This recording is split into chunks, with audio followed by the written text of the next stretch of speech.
1 maxed out MacBook Pro, 1 iPad Pro. Yo, this is Oscar, and I am coming back to the design world. Will these tools help me become a professional product designer within these couple of months? Welcome to my YouTube series on Dudify, my journey to becoming a product designer. Yo guys, welcome back to another episode on Dudify. So basically in this episode, I'll be briefly talking about my third week and wrapping up of what I learned on this third week on Springboard, because I've been doing that for the first week and second week. So I just thought it would be nice to keep going on. So this week was pretty rough. I thought that it was more time consuming than the other weeks because it was more detailed stuff, like research detailed. So basically we learned about qualitative and quantitative research.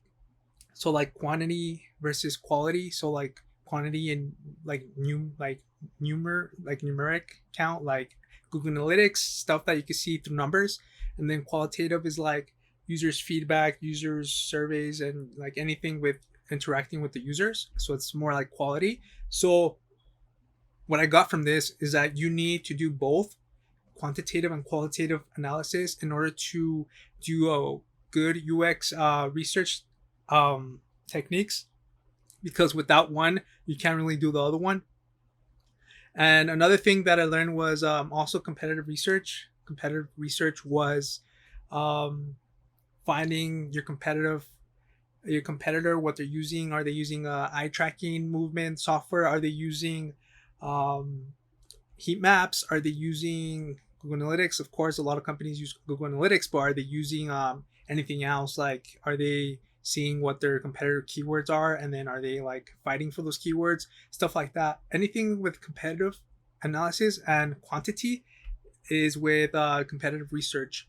So secondary research was another one. So secondary research was basically researching on your own and finding information on the website, and finding articles, finding publications, finding white labels or something, finding anything that it's very resourceful and credited to actual study would be very, very good if you were to like do secondary research. So like, let's say you have a problem for a specific design and you're trying to find a solution, and then you come up with problems. So you're like, oh, this is my problem. So basically you end up Googling like the problem and then trying to find credited resources based on that. And there's pretty much very likely that someone else has done like similar research based on your problem. So that's secondary research. So another one was generative versus evaluative research. So generative is like your starting point, knowing your users, knowing how to solve the problems, and the evaluative is actually studying the design and knowing if it's actually working for your users. Yeah, I know it's a lot, but this is very, very, very helpful if you want to become a UX designer and a researcher. So I would strongly recommend you to do the following research techniques and look up those and actually study and learn those. So another thing that I found very useful was like the methods of research. So like, let's say you're like in the discovery mode. So like there's a discovery mode where you're finding your like users and finding like what's going on, and then there's exploring where you're finding more about like your problem, and then forming a hypothesis, and then there's testing, and then there's listening. So basically I got it from this cool article that mentions discover, like what kind of methods you could use for those. So I'll basically read it off from my iPad, and I'll say it out loud to you guys and as I read it. So like, discover is a method where you like find your problem, find your users, find like what's going on, what's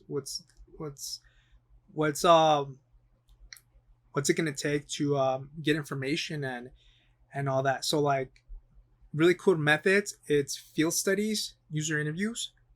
So like interviewing a user how to use a product. So like, let's say you got an application and then you're like, oh, okay, here's this application, and then just like let them use it, and then ask them questions like, oh, what'd you think?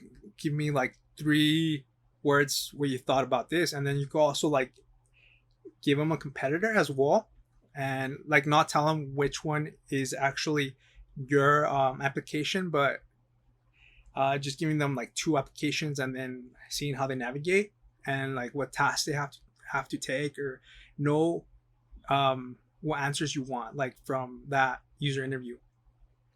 So another one, sorry, my nose is itching. So the next one is diary studies, where you have a user and you allow them to use whatever you're testing, and then like go home and then like write it down as like they progress throughout their day. So this is more like a natural study, which is like not as invasive, and like kind of like um pressuring, if like compared as if they were like in person with you and then they were like testing your application. That's a lot more like pressure and less being themselves. So that's another benefit for diary study. So a stakeholder interview is like the people that are in charge of the actual project, and like you have to go through them and then allow them to accept your specific studies. So another one is sales and support interviews, and then support call monitoring, and competitive testing. And that was all discover phase. So the explore phase is a lot different. So this is where you do like competitive analysis, like how I said before, how like you research keywords and then see what they're doing, what your competitors are doing, and how many organic traffic are they getting, how much paid traffic are they paying for, and basically all that. And like where their social media, like where they targeting, are they targeting Facebook, are they targeting Twitter, are they promoting more on Facebook than Twitter, on Instagram, stuff like that. So the next one would be design review. So after that would be another method would be persona building. So focusing on like a user, like a pretend user, and then pretending that they're having a problem, and then they're like, oh, I'll use the solution, and then that's how you build up personas. So another one is task analysis, and then journey mapping. So journey mapping is task analysis is like how users navigate, and then like let's say you're selling products on a website and you want them to check out, so like that would be like a task. So like you have to like analyze if they're actually following through your tasks. Another one is journey mapping, which is how your user how journey mapping, how like what is it, how your pages are laid out, and how your users would flow through your pages. Another one is human-centered design. I know it's a lot, but trust me, these are actually like very useful. Human-centered design, and then design diversity exploration. Cart sorting is another one, where cart sorting is where you lay out like a bunch of important ideas and topics, and then organize it based on priority and like most important to least important. So that's cart sorting.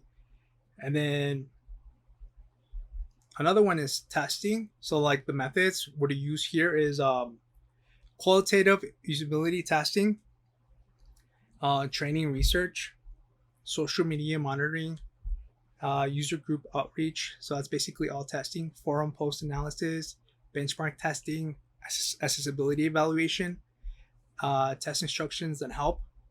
And another one is the next phase after testing is listening to users. So there'll be like surveys, analytical reviews, search log analysis, usability bug reviews, feedback reviews, FAQ reviews, conference outreach, and Q&As. So yeah, this basically sums up um,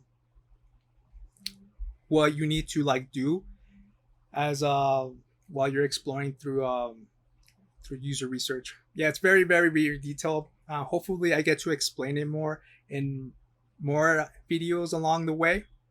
And hopefully, you guys subscribe, leave a like to this video, and comment on what you guys think of this of my video. Yeah, so stay tuned for the next one. Peace out.